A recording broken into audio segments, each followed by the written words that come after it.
ஆக ஒரு ஜோசியரோட ஜாதகத்தில் புத்திக்குரிய கிரகமான புதன் பகவான் பலமாக இருப்பார் அப்படிங்கிறதும், வாக்குக்காரகன் குரு பகவானும் தொடர்பில் இருப்பார் அப்படிங்கிறதும் தான் முக்கியம்.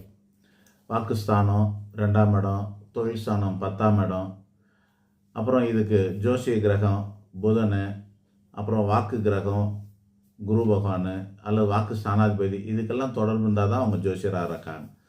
ஸோ அதுக்கு தான் இந்த புதன் பலமாக இருந்தானான்னு ஒரு உதாரணம் கொடுக்குறேன். புத்தி கூர்மல்ல கிருஷ்ணர் அப்படின்னு சொல்லிட்டு, இது மாதிரி இருந்தால் அவங்கள ஜோசியர்னா அந்த ஜோசியரை ஆஸ்தான ஜோசியராக அரசர்களை தங்களோட அமைச்சரவையில் வச்சுப்பாங்க. அது ஆக புத்தி கூர்மை உள்ளனும் நம்மளோட ஃபீல்டை தாண்டி விசாலமான அறிவு இருக்க வேண்டியது அவசியமாக இருக்கிறது. எல்லா ஜோசியருக்கும் அது இருக்கும். அது அனுபவத்தில் நிறைய வந்திருக்கும். 2வது ஜென்ரலாகவே அவங்களுக்கு எல்லாம் இருக்கும். விரும்பின ஜோசிய அறிவு மட்டும் வந்தால் பத்தாது. கூட ஆன்மீக அறிவு வேணும், புராண அறிவு வேணும், அப்புறம் லாஜிக் தத்துவார்த்தமாக பரிகாரங்களை சொல்ல தெரிஞ்சிருக்கணும். இது எல்லாமே புத்திசாலித்தனத்தில் தான் சேரும்.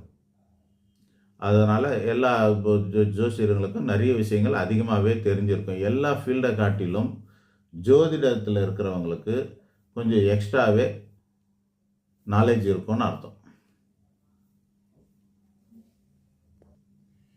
இப்போது எல்லா ஃபீல்டை பற்றியும் உங்களுக்கு தெரிஞ்சிருக்கு அப்படின்னா, அந்த ஃபீல்டில் இருக்கவங்க அதில் பெஸ்ட்டு யார் அப்படின்றதெல்லாம் உங்களுக்கு தெரிஞ்சிருக்கும். அவங்கள பற்றி அனலைஸ் பண்ணியிருப்பீங்க. ஸோ நீங்கள் அனலைஸ் பண்ணதில் உங்களுக்கு பிடிச்ச ஹீரோ, லீடர், அந்த மாதிரி ஒரு 4 பேர் உங்களுக்கு பிடிச்ச லீடர்னால் நமக்கு இப்போ இன்றைக்கி டேட்டுக்கு கடந்த காலங்கள்லாம் நிறைய பேர் இருப்பாங்க. இன்றைக்கி டேட்டுக்கு உயிரோடு இருக்கிறாங்க அல்லது ஃபீல்டில் இருக்கிறாங்க. அப்படின்னும் போது அதில் சென்ட்ரலில் நரேந்திர மோடியை நமக்கு பிடிக்கும். ஒரு லீடருக்கான குவாலிட்டி மொத்தம் அவர்கிட்ட இருக்குது. அது என்ன லீடருக்கான குவாலிட்டினா, பேசிக் குவாலிட்டி ஒரு 4 இருக்குது, லீடர்ஷிப் குவாலிட்டி எக்ஸ்ட்ரா நிறைய இருக்குது.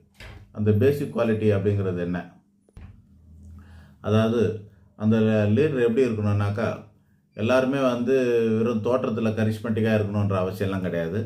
அவங்களுடைய பேச்சு அல்லது வேறு ஏதாவது ஒரு வகையில் ஈர்ப்புத்தன்மை இருக்கணும். முக்கியமாக லீடருக்கான பேச்சு ரொம்ப முக்கியம். பேசியே தான் எல்லாரையும் அட்ராக்ட் பண்ணுவாங்க.